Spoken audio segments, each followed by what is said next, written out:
Thank you, Geoff. Great service so far, isn't it? You're enjoying yourselves? It's great, I reckon. I'm very happy to arrive here today and see the sign out the front. Did you all see it? Yes. Do you know who actually writes that on there? Trevor does. Did you know he had that artistic talent? Amazing, yeah. And then also this morning, when we looked at the, whatever you call it, the thing we get handed at the door when we come in, you see the painting on the front? That's really about today's message. And that's Jesus' hands on the blind man's eyes. Okay? Today's story is about Jesus healing a man born blind. But the message is more about spiritual seeing than physical seeing. In the sensory term sight, I include smell, touch, sound and taste, just as Jesus taught us. Now, I'm not surprised that you know that I like doing code words. And in a recent edition, there was a cryptogram. And when I finally managed to unravel it, it turned out to be a quotation from Oprah Winfrey. And this is what it said. Difficulties come when you don't pay attention to life's whispers. Life always whispers to you first. But if you ignore the whisper, sooner or later, you'll get a scream.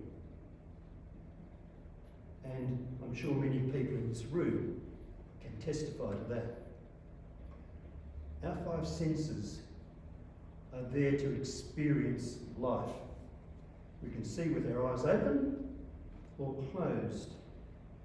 Think about a person who has told you a difficult truth about yourself, or maybe the truth about someone else, and helped open your eyes to a new understanding.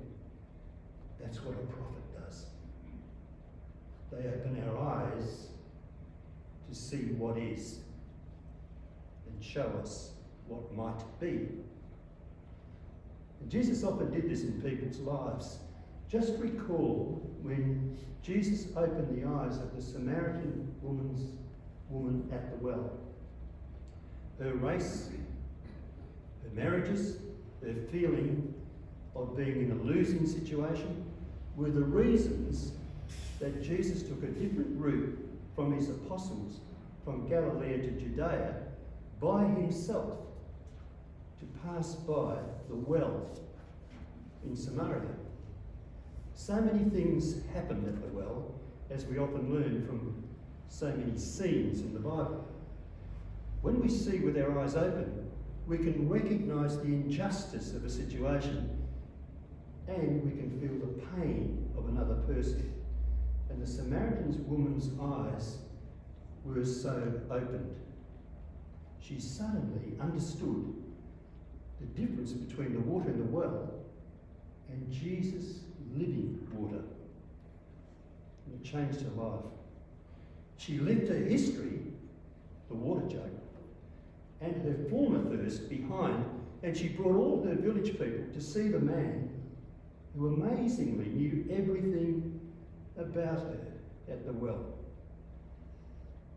And they were delighted for Jesus to accept their invitation to stay with them, and he did, living with the Samaritans. A couple of days, but in the culture of the time, that was amazing. God is invisible, but we see him in our faith. This morning's passage immediately follows the scene in the temple where the Jews had turned on Jesus for his claim that Abraham had seen him. And Jesus responds powerfully and uses the Isaiah 43:10 statement, I am, just as he did for the woman at the well. And the Jews are prompted to kill him. he disappeared. And we next encountered him seeing the man who had been blind since birth. And it's likely that this happened just outside the temple, close to the pool of Siloam, more water. And it was where disabled people gathered to receive gifts. To better understand the Bible passage before us, we need to look at not just the sentences, but have some understanding of the history and the culture, the original author, and the message that author presented to his people at that time. I so pray that when I do this, one word in the previous sentence will change. We need to look at becomes I want to look at. We know that the three synoptic gospels spoke to different groups of people. Matthew to the Jews, with lots and lots of Old Testament quotations. Mark to the Romans, with lots of Latin. And Luke to the Greeks and the Gentiles, with lots of parables and I am statements. John reverses this with his treatment of private times with Jesus and the apostles. He was the one who Jesus loved. Remember when Jesus was on the cross, he asked John to care for his mother Mary when he died. Mary moved in with John in Palestine until she died, and then John went to Ephesus, and the elders there pleaded with him, now very old, to write something down before he died. He did write something down. His gospel contains many monologues and dialogues, and chapter 9, I believe, is an absolute classic, acted out parable. And it's paraphrased, a man born blind receives sight. As he walked along, he saw a man blind from birth. His disciples asked him, Rabbi, who sinned, this man or his parents, that he was born blind? This revealing question tells us that the Jews believed that suffering sometimes occurred because of one's ancestors' sins, but also that a person could sin before birth. Remember the story of the twins, Esau and Jacob, the sons of Isaac. Remember John the Baptist jumping in his mother's womb. Jesus takes the question and turns his response into a working parable with much teaching revealed in the process. And Jesus answered, neither this man nor his parents sinned. He was born blind so that God's works might be revealed in him. We must work the works of him who sent me while it is day. Night is coming when no one can work. As long as I am in the world, I am the light of the world. When he had said this, he spat on the ground and made mud with the saliva and spread the mud on the man's eyes, saying to him, go wash in the pool of Siloam, which means sent. Then he went and washed and came back able to see.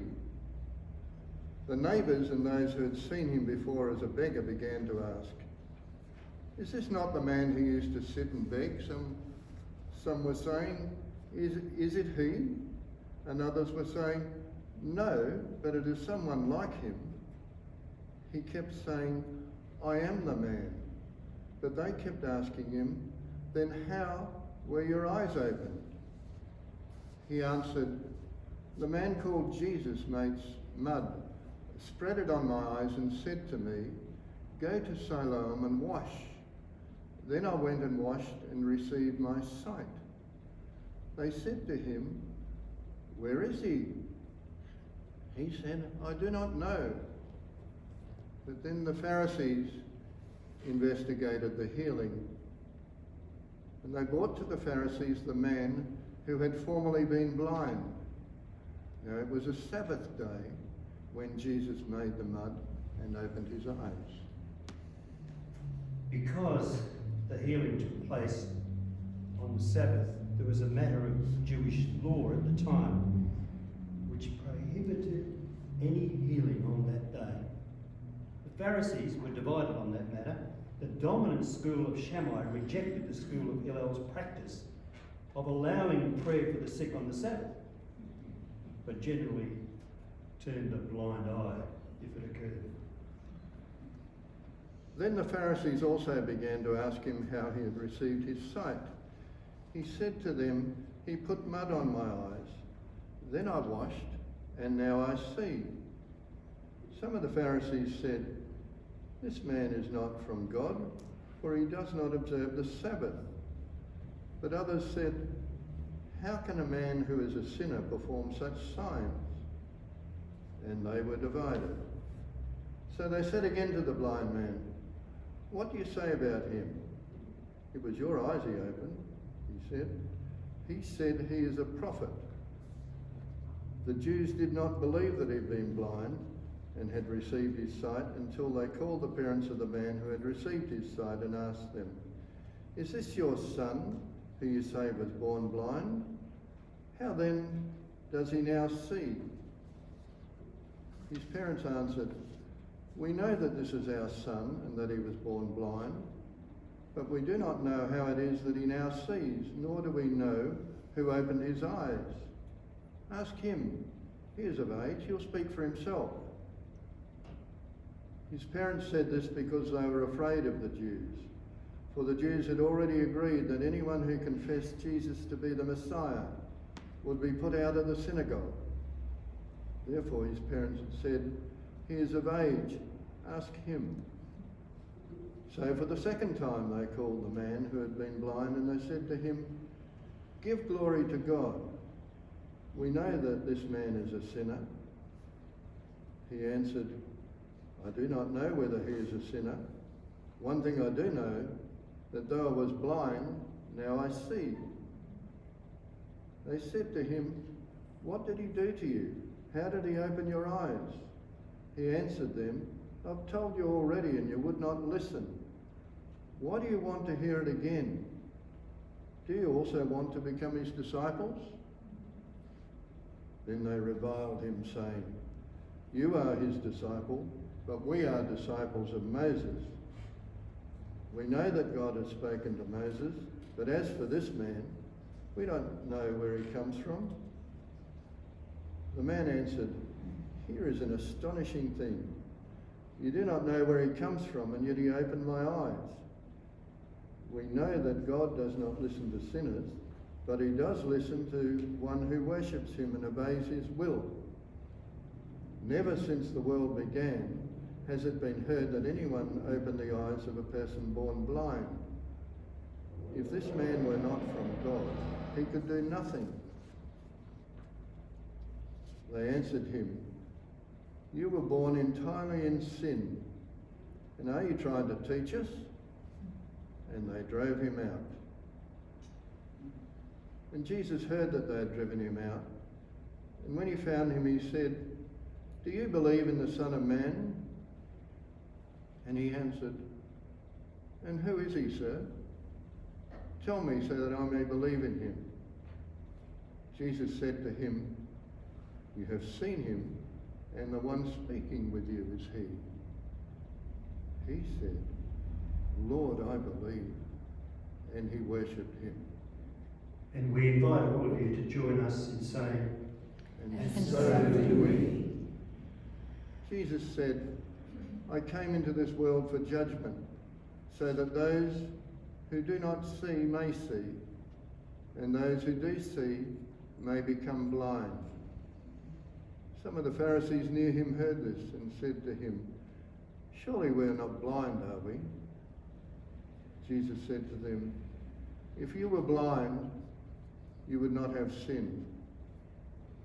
But now that you say, 'We see,' your sin remains." It's so extraordinary that this man born blind, when he got his sight, he could really see, and he was confident enough to take on the intellectual Pharisees in their own. And he just showed to us that the Pharisees could see clearly, but they had no sight. See beyond and see deeper, and you will truly see. Over the years, many people from many different countries have copied the style of the parables, and some of them have been quite weak jokes, but never mind, I'm going to tell you one now. Just remember the story of the man trapped on the roof of his home in a serious flood. He prayed out loud for God's help to save his life. And a man in a rowing boat appeared and said, "Climb into my boat." "No," he answered, "God will save me." Then a motorboat appeared, and the same thing happened. "God will save me." Then a helicopter arrived, and the man refused to grab hold of the rope that had been dropped down to him. "God will save me." Eventually the water closed over him and he drowned. When he opened his eyes, he saw an angel looking closely at him, and he said, "Why didn't the Lord save me?" And the angel said, "God sent you a rowing boat and a motorboat and then a helicopter, and you refused all three." Here we are, all gathered together in our familiar worship centre.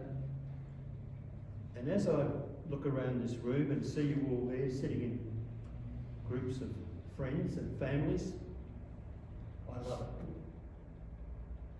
Can't you see the results of the many works of Jesus right here in this room? So many of us from so many different walks of life, varying age groups, different family situation, bringing us all together as a Mount Pleasant family. And I believe we have learned in so many ways that sight and seeing also belongs to our friends. They see us as we see them. When we see our friends' issues, we must know that they see ours. Do you know that? Can you feel it? We are so blessed. Thank you. Most of the problem areas Jesus referred to in John chapter 9 were linked to our relationship with him and with the Father and the Holy Spirit and with other people. And he taught us parables so we might better understand an issue that we perhaps hadn't even realised was a problem in our lives, or a problem in someone else's life, a friend's life.